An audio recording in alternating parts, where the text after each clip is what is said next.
नमस्कार किसान साथियों, मेरा नाम आशुतोष पांडे है और मैं गाजीपुर ज़िले के भावरकुल ब्लॉक से हूँ।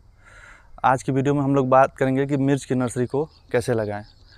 तो सबसे पहले मैं वीडियो को ज़्यादा लंबा नहीं रखूँगा और कुछ पॉइंट्स में अपनी बात कहूँगा। तो सबसे पहले हम लोग बात करेंगे कि भूमि का चुनाव कैसा करें, भूमि हम लोग कैसा लें।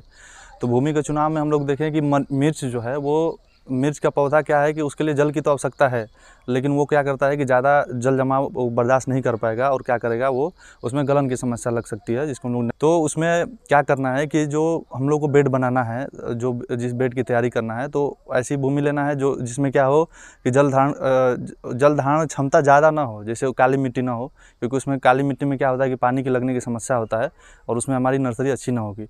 तो हम लोग को ऐसा मिट्टी का चुनाव करना है जो कि क्या हो, जिसमें कि जल का निकास बहुत ही बढ़िया हो। तो और दूसरी बात क्या है कि जो हम लोग को अपना बेड बनाना है वो भूमि से क्या करना है कि थोड़ा सा ऊपर बनाना है और उसमें क्या करना है कि हम लोग को नालियाँ भी पतली पतली नालियाँ उसमें बना देना है, जिससे कि क्या हो, पानी उससे हमारे नर्सरी से क्या हो बाहर चला जाए और हमारे पौध पे क्या हो कि प्रभाव ना पड़े। और उसमें हम लोग को ज़्यादा खरपतवार वाली भूमि जो है उसका चुनाव नहीं करना है जिसमें ज़्यादा खरपतवार हो, क्योंकि उस पर क्या होगा कि पौधों पे क्या होगा, इसका विपरीत प्रभाव पड़ेगा और वो ज़्यादा ताकतवर नहीं होंगे या फिर उनका जर्मिनेशन परसेंटेज भी क्या होगा, कम हो जाएगा। अब भूमि के बाद हम लोग बात करेंगे कि मिर्च के जो नर्सरी होती है उसमें हम लोग खाद का चुनाव क्या करें, जिसमें खाद क्या क्या डालें। ऐसे तो पौधों की जो शुरुआती अवस्था रहता है तो उसमें खाद की ज़्यादा ज़रूरत तो नहीं पड़ती है, लेकिन फिर भी हम लोग क्या करेंगे कि बेड बनाते समय उसमें क्या करेंगे कि जो सड़ी गोबर की खाद होती है जिसे हम लोग कंपोस्ट बोलते हैं, उसको हम लोग अपने नर्सरी में अच्छे तरीके से मिला देंगे। उसके बाद आप उसमें डीएपी डाल सकते हैं और हल्का फुल्का आप चाहे तो जाइम डाल सकते हैं, माइक्रोन्यूट्रिएंट जो होते हैं जिसमें कई प्रकार के खाद होते हैं, सूक्ष्म पदार्थ, जो कि क्या करते हैं कि पौधों के शुरुआती जो दिन होते हैं उनमें उनके बढ़वार में क्या करते हैं कि वो मदद करते हैं। अब तीसरी बात हो गई कि जो बीज का चुनाव कैसा करना है। तो बीज का चुनाव हम लोग को रेट नहीं देखना है, रेट देख के नहीं खरीदना है कि ये 200 का कोई मिल रहा है और कोई 400 का मिल रहा है तो नहीं, 200 वाला क्या है कि हम लोग वही डाल देते हैं देख के, और बाद में क्या होता है कि वो ख़राब निकल जाता है। तो जो कंपनी बढ़िया हो, जो मार्केट में चल रही है, या जो हमारी जो ट्रस्टेड कंपनियाँ हो, उनके बीज खरीदना हो।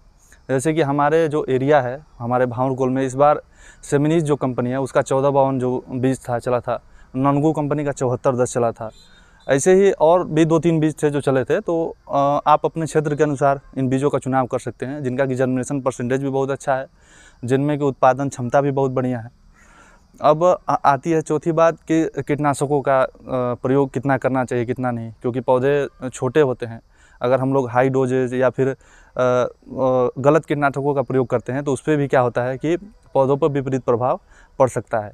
तो शुरू में आप अपनी नर्सरी में पहले तो लोग फोरेट डालते थे, जो कि अब तो बैन हो गया है, तो वो तो नहीं मिल पाएगा। तो दीमकों के लिए या फिर अन्य कीटों के लिए आप कार्बोफ्लोरान डाल सकते हैं या फिर आप क्लोरोपाइरिफॉस डाल सकते हैं, उसमें शुरुआती दौर में आप मिला सकते हैं, जिनमें कि क्या हो, आपके पौधों में क्या हो, कीट ना लगे।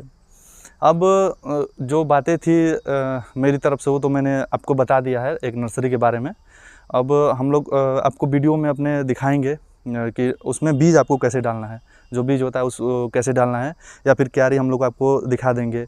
और बनने के बाद आपको मल्चिंग कैसे करना है। मल्चिंग का मतलब होता है कि भूमि हो, उसके भूमि को पॉलीथीन से ढक देना, जूट के बोरे से ढक देना, या फिर किसी भी खरपतवार से ढक देना, ताकि पानी का नुकसान ना हो।